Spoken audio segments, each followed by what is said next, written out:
नमस्कार विद्यार्थी मित्रांनो आणि पालकांनो.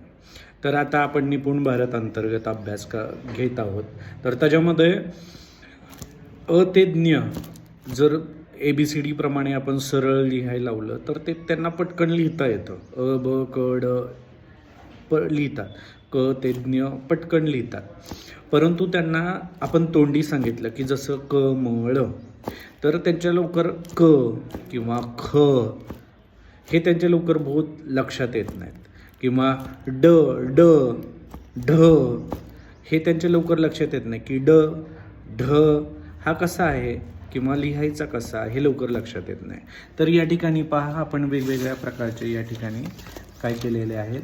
तर अ ते ज्ञपर्यंत हे सगळे असे आपण पुठ्ठ्यावर कापून घेतलेले आहेत.